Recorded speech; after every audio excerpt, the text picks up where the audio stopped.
Imagine waking up one morning to find that a cybercriminal mastermind had breached one of the most secure financial institutions in the world and stolen a staggering $10 million without leaving a trace. No loud alarms, no obvious signs of a breach, just the quiet disappearance of millions. The digital world shook, and the financial industry was left scrambling for answers. How did they pull it off? Who were these hackers, and how did they outsmart one of the most advanced security systems in the world?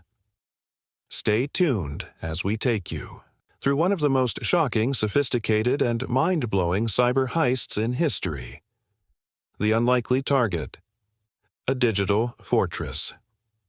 Breached at first glance, the target appeared to be nearly untouchable. This was no small company. This was a multi-billion-dollar financial giant with a reputation for having one of the most sophisticated security infrastructures in the world. Encrypted systems, firewalls, multi-factor authentication, and highly trained security experts on staff, this institution was considered a fortress. No hacker, they believed, could ever break through their defenses. Yet, someone did. But how? The hackers didn't attack head-on. They didn't launch a brute force attack or try to crash the system in a typical way. Instead, they approached this job like a digital surgeon, carefully carving their way through layers of security without triggering any alarms. They didn't rush. They were patient. They bided their time, slowly infiltrating the system until it was too late for the institution to react. The initial breach. A third-party weakness, the key to the heist wasn't a flaw in the institution's own security. It was in a third-party vendor they worked with. This vendor, a software company, provided a routine update that, unknowingly, carried a backdoor, a vulnerability.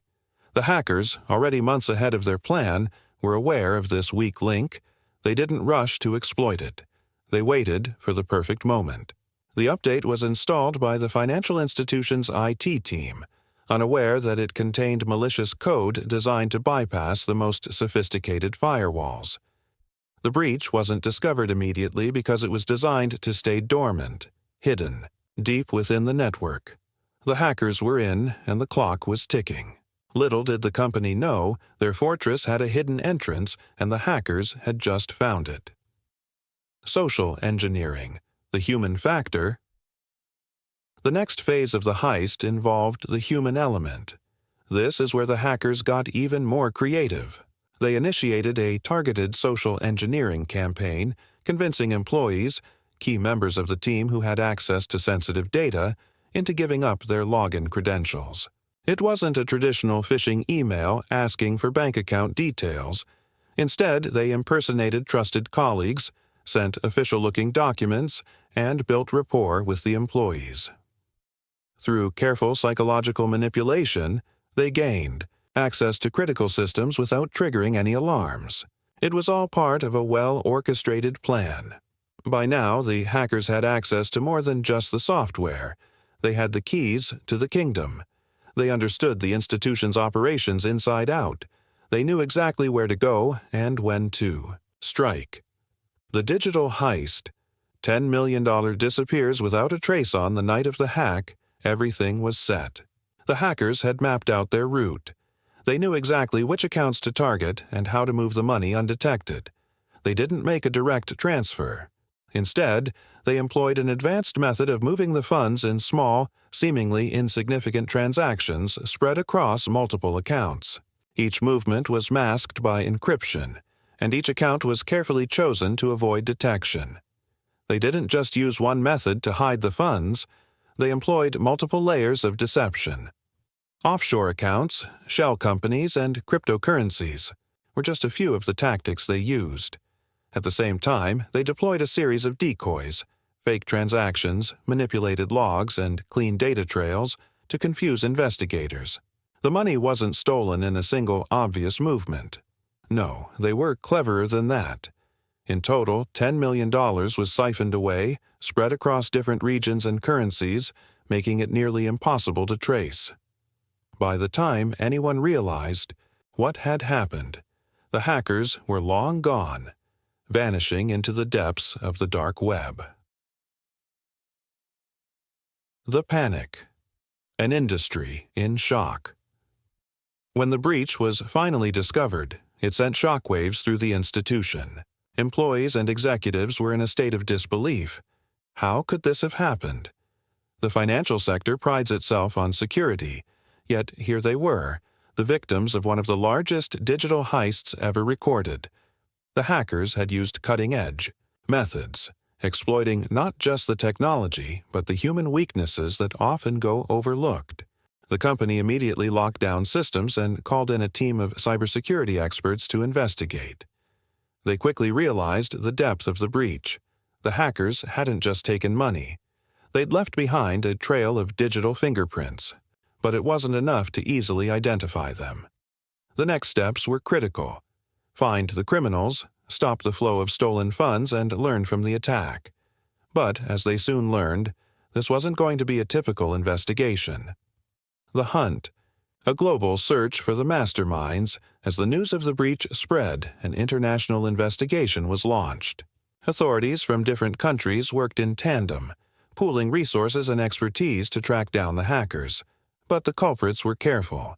They covered their tracks by using sophisticated tools, VPNs, encrypted communication, and cryptocurrency exchanges to launder the stolen funds and stay anonymous. The hackers even used misdirection tactics, leaving false trails to confuse investigators. They were not just criminals. They were digital warriors, skilled in the art of cyber deception. The hunt became a race against time. Would they ever be caught? To make matters more complicated, the stolen money was laundered through multiple cryptocurrency exchanges, making it nearly impossible to trace its final destination. Each time investigators thought they were getting closer, the hackers would cover their tracks again. It became a cat-and-mouse game that took months. Months, filled with frustration, dead ends, and close calls.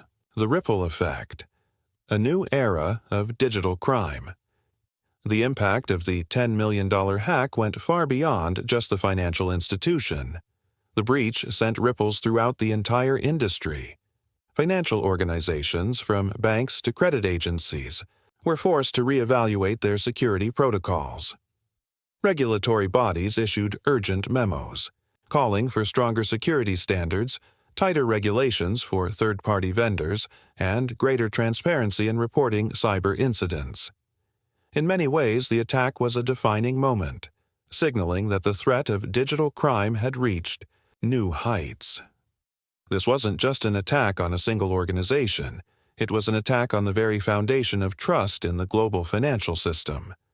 Hackers had once been considered lone wolves or small, disorganized groups, but the sophistication of this attack hinted at something far more concerning. A new breed of organized cybercrime syndicates operating like well-funded corporations with tactics that rivaled military-grade cyber operations. The financial fallout.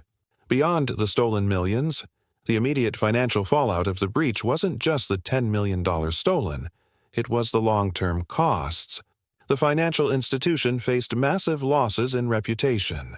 Clients were concerned, and investors questioned the company's ability to protect their assets. They were no longer seen as invincible, and that perception took a hard hit.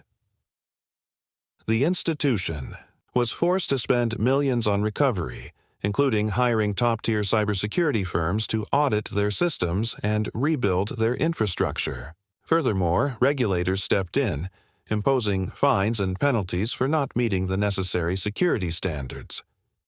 In the months that followed, the company struggled to regain the trust of its clients and partners. Many customers who had previously believed their financial assets were secure began pulling their investments, seeking safer alternatives. The ripple effect was vast, showing just how costly a breach of this magnitude could be. A wake-up call for cybersecurity. In the aftermath, the financial institution was forced to rethink its security protocols. They had built their system to be impenetrable, but the hackers had found a way in through the most unexpected channels. One of the biggest takeaways was the importance of third-party security. Vendors, partners, and contractors are often overlooked in the broader cybersecurity strategy, yet they are often the weakest link. Moreover, the breach highlighted the importance of regular employee training. The social engineering tactics used by the hackers were not just a matter of weak passwords or outdated software, they were a matter of human error. To combat this, companies began to invest heavily in training their employees to recognize cyber threats and respond to them appropriately. For many organizations, this attack became the wake-up call they needed. It wasn't just about installing the latest software updates or strengthening firewalls. It was about taking a more holistic approach to cybersecurity. From stronger vendor management to better employee awareness, this hack sparked a revolution in how businesses approached digital security. The cybersecurity arms race. How hackers innovate faster than defenders. The aftermath of the $10 million hack. One of the most unsettling realizations was the speed with which hackers innovate. Cybercriminals didn't just steal money, they demonstrated how far ahead they were in terms of technology, strategy, and creativity. With every countermeasure introduced by cybersecurity firms, hackers found new ways to bypass them. It became clear that we were in an arms race, a race where defenders were constantly playing catch-up. Hackers were no longer isolated individuals working in the shadows. They were part of well-organized, sophisticated networks that used cutting-edge tools and methods, often far more advanced than what many security companies were equipped to handle.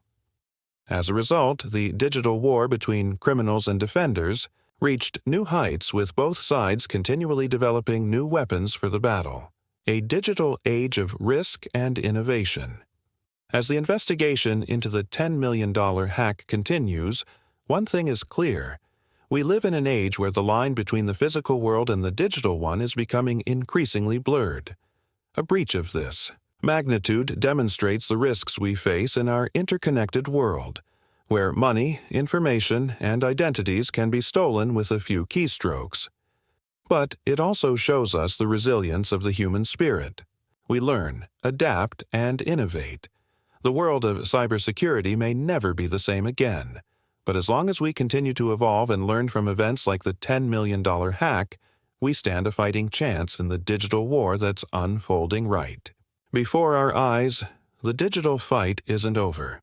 This story isn't just a cautionary tale, it's a call to action. As we continue to live more of our lives online, the question remains, are we doing enough to protect ourselves? Cybersecurity is a collective effort. Every organization, every person has a role to play in securing the future of the digital world. And as hackers get smarter, so too must we. If you found this story as eye-opening as we did, hit the like button, subscribe, and ring the bell so you don't miss any more deep dives into the world of cybercrime. Stay safe, stay vigilant, and remember, nothing in the digital world is truly safe unless we're willing to protect it.